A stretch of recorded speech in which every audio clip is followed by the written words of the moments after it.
Okay, for today's video, what I'm going to start with talking about is the back control. Everything here will be related to the bow and arrow choke. So I might present some ideas that are a little bit different than what you're used to, but I hope that they can aid in your game in some way. So starting here, what is my ideal position from the back? A lot of the time, back techniques are taught from this position. Well, how often do you find yourself in this position for more than half a second when he's like rolling somewhere? So I'm going to show you what I like in my ideal position. Right here is my ideal position. I don't want him off to either side, and I don't want him too high or too low. So what I'm going to do right now is address all four of those things and how to keep him in this position, if not temporarily. Okay? So before I do, I want to address some of the grips. The over-under is the most common grip taught. You know, when you're presenting a move, it's usually over-under from the back control. And the reason is over-under is a really good compromise between attack and control. Of course, there's some things like arm lock you can do with the underhooking hand, but it's primarily used for control. This hand, primarily used for attack because you can feed it to the grips. So, in different situations today, you're going to see where I go double unders, where I feel not as secure with my position, or my position needs some adjustment, or just need to keep the position, because it's the ultimate in control. And you're going to see some positions where I go double over, ready to attack with either hand, which is the ultimate attack. I can only do double overs when I feel very, very comfortable in my position, which leads me to this spot right here. Come over here. Now, once I got him here, I feel comfortable enough to go to double overs right here. I'm just going to grab his shoulders like this. Now, let's address what he may want to do to get out of the position. He may want to go to either side. And when he does, it increases his chances of being able to put his back on the mat, being able to slide out and get out. And also it kind of limits my attacking options because I become more predictable on which side I'm going to attack. So, here's a technique. It's going to be down here with the hooks.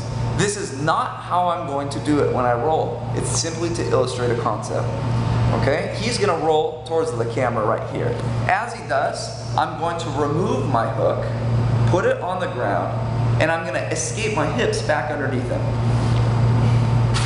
If he goes to the other side, I'm going to remove my hook. Go ahead, go to the other side. Remove my hook, escape my hips back underneath, and put it back. Go to either side. Go ahead, Alex. Right here. And put it back. Now, this concept of keeping my hips in line with his hips is so incredibly important, and it's the same from all positions on the back.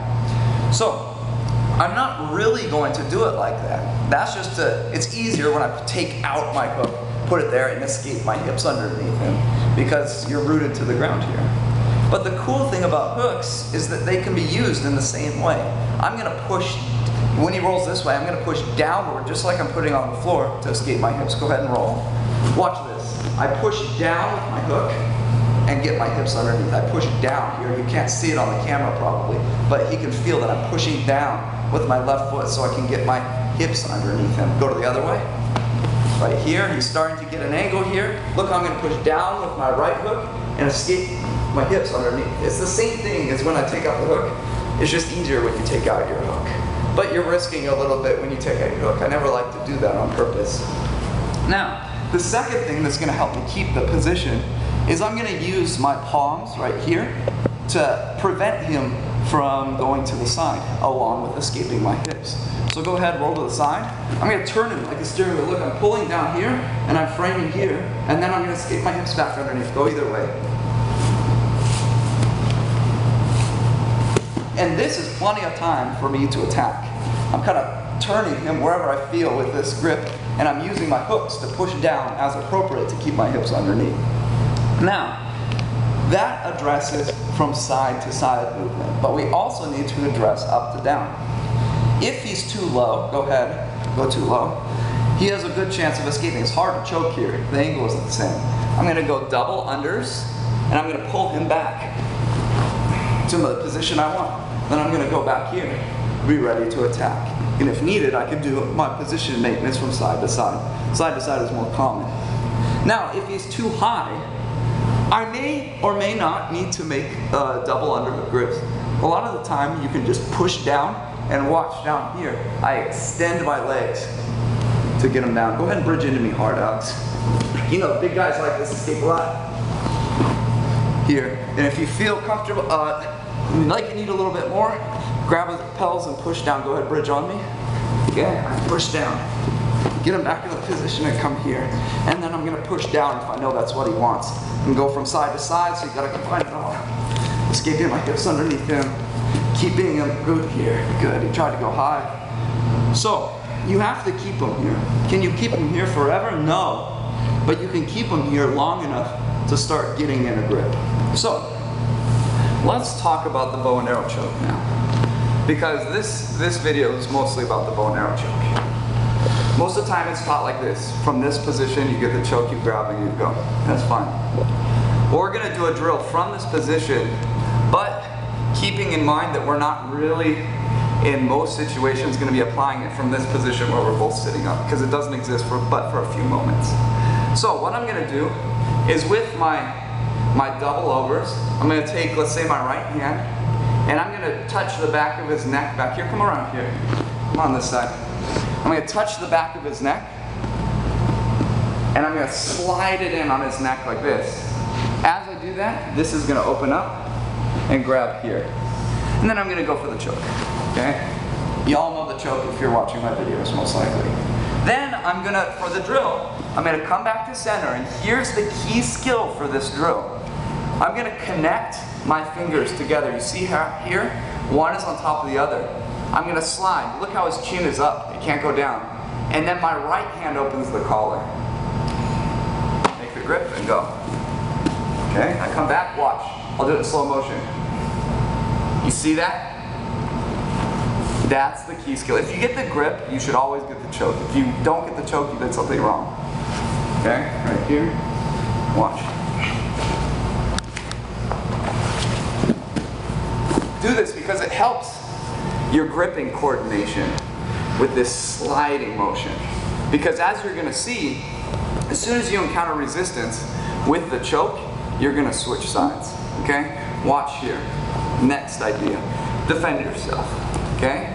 I'm gonna start, I gotta start back here on the neck like I did before, and I'm just gonna use the sweat as much as I can. I took his back, he's gonna be sweating. I'm gonna jam it in, sorry. So right here, he's gonna block with his hand. Block, block it, block it. Right when he blocks, I'm gonna switch. Look, and I'm gonna try and connect either my knuckles or my fingers together in the middle. Because once he does that, it's just like the drill. Remove your hands just so we can see. You can slide either way. And that's the beauty of double overhooks, is that he doesn't know which side the attack is coming. So as soon you go as far as you can. As soon as you encounter resistance, he stops this hand, you switch with the other one. If you can get him connected, he's in a lot of trouble. This, this position is really good from here. So defend yourself. Good, even grab your own gi, make it harder. Good, make it real. You know, look at this. If this gi is too tight, look, you open it. And that wasn't so nice, but just do it anyway. Now I come here. Look, block it, come on, for real. Now look, I'm going with the other one. Who cares about my right? Who cares? I'm going here, block it, block it. I got my hands together. Now I can go either side, and I got the choke. Look, even though we started from that bogus position, we still ended up in my great position here.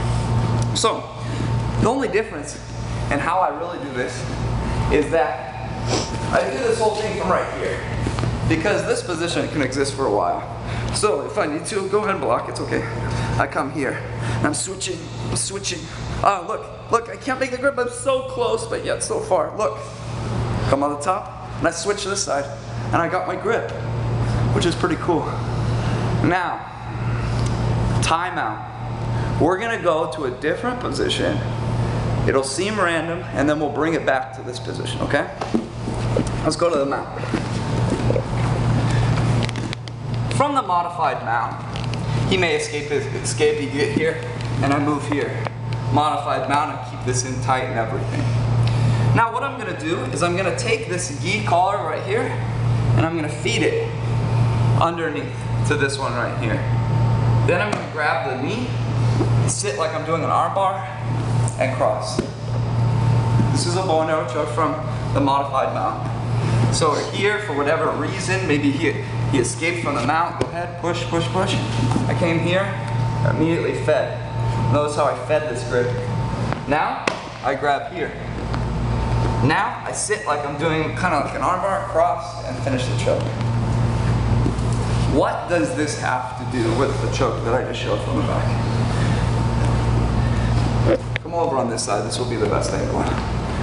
When I'm doing this crazy switching battle right here, most of the time, by the time I get the grip, he's trying to move to a side, move to the side, right? My leg is trapped. I can't get it, you know, to go up here around his arm. So what I need to do is I need to come to that position that I just showed from the mount. Let's go back.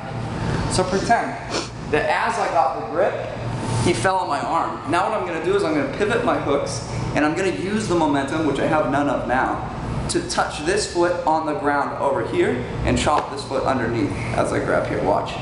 Because I have no momentum, I'm going to kind of roll a little bit and go. I'm in the modified mount position. Once I'm in the modified mount position, I sit exactly like I did before and finish the choke. This is very, very important for getting the bow and arrow. You won't start to get bow and arrows until you learn how to do it when your leg is trapped. Let's say I got it and I made him fall to this side and I couldn't escape my leg.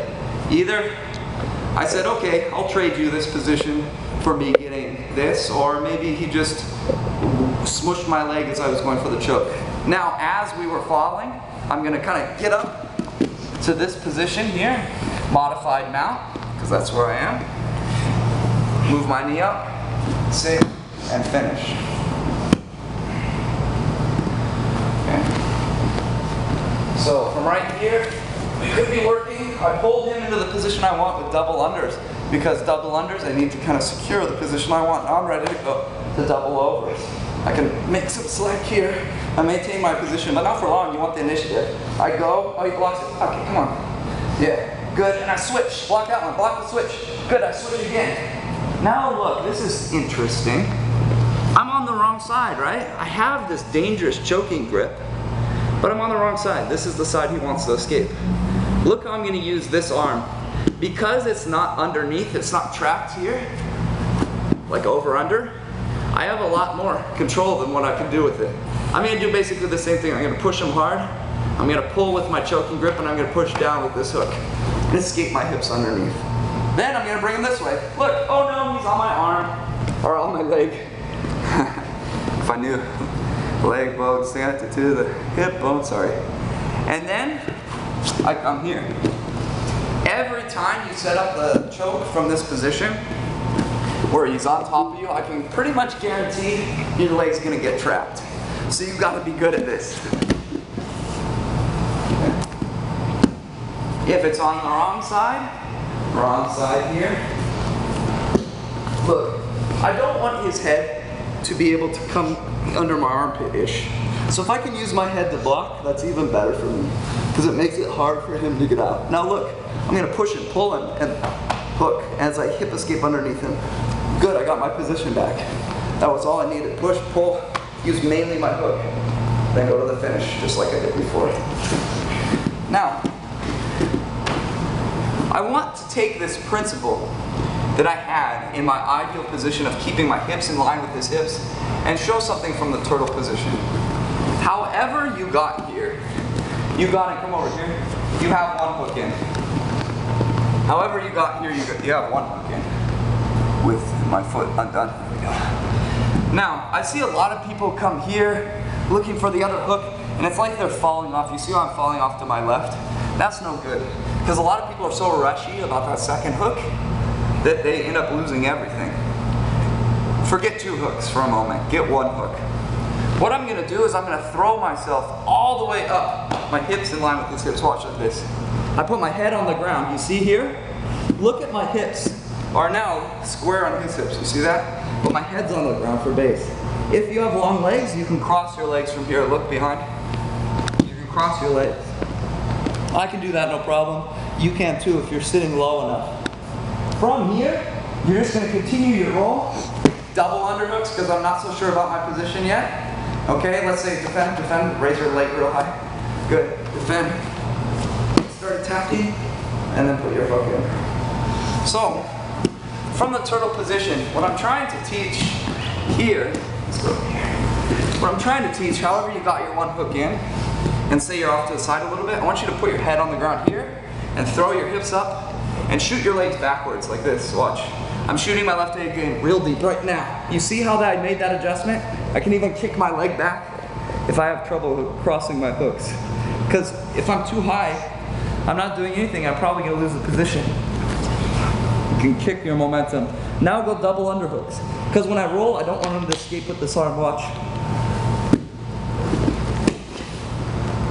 Defend yourself with the hook. Good, here. Attack and put the hook in. Now, sometimes when I have two hooks in, the tripod up, and I'm starting to fall off the front, right? From this, I'll even make my position worse. I'm too high. From this position, I'm going to put my head on the ground, and I have to go to double unders, the ultimate control. I'm going to try to cinch up my position here. My immediate priority from this position is to roll as soon as I can to a side. Because once I'm to a side, I'm good. He might want to grab my head. Go ahead. No, like that. Yeah, like neck crank. Yeah, like that. So I have to keep my head out of reach of that. And then when he does, it's easier to roll and get the position that you want here. Okay? So when he tripods up like that, go double underhooks. Keep your head out of reach and then roll whenever possible. Okay, let's do some passes. Because my video, I forget which one it is. I think the third one got cut short. And we were working with the butterfly. I think it ended with the smash pass on the butterfly. So, another strategy that you can use is not do this. You can come a little bit lower if you feel comfortable enough. I'm going to get an underhook on this side. Now what I'm going to do is I'm going to grab his pants right down here, right at the ankle, and I'm going to move to my side, like this. I'm going to try and catch the eskrima, the shin to shin right here. But let's pretend I can't. Because I want the topic to be forcing the half butterfly guard and then passing half butterfly guard for this series right here. Now, once again, how to force half butterfly guard. I'm here, got my underhook on this side. I got a nice good grip, keeping it tight, watching for kimuras. Now I move. I tried to catch the shin to shin, but I couldn't. Now we're in half butterfly guard. Half butterfly guard, where he has a hook in here, can be very good for you or bad for you, depending. The position that I would like, come over on this side, is I would like to get under his neck, and here's the key. I would like to walk this way. Because once I walk this way and I turn his hips a little bit, it's pretty easy just to push it down and step over into the mount. So, if you can do that, fantastic, good for you. So we're right here, let's start from the beginning. Here's one, I'm going to move to the side, I got half butterfly guard, I couldn't shin to shin. Now I get in and I walk. You see how I walked? I walked like this. It's the same thing as my half guard passes. I walked to turn his hips. So I'm up on my toes, but I'm still pretty low, and I walked. I made the grip on the inside of his knee, pushed down and out. Okay, here. I couldn't shin to shin.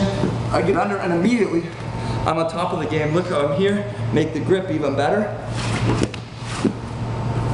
And now, you're probably screaming at your computer screen because that's not so easy. I just need to show you that that's a possibility. Because when I start to walk his hips that way, he's probably going to start engaging the half butterfly hook and take me back to more of the position he wants, which is on your side a little bit. Maybe even make these grips here. And like this, working, you know, sweeps or whatever. You see? A little bit more open of a position. If that's the case, let's say I tried to do it and I walked here, look at the grips I'm going to make. Same as the 93 guard with this one. Same as the one I showed from the knee shield. So same grip right under the armpit, right there. But we're in half butterfly.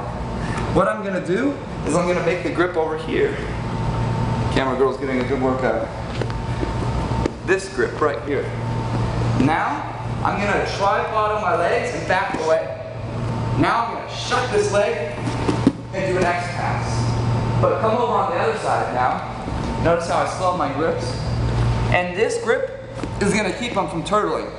I keep it in tight. And then I slowly get my position. So this series, right here, we start in the butterfly guard. I work my way into butterfly half guard. I try to switch. Engage your hook, engage your hook. Don't let me do this. Try, yeah, engage you, get the position back out. Ah. One more time for that. Now that Alex is kind of following my cues on this. Good. I'm here. Good. Ah, you can do it. Engage your hook. Ah.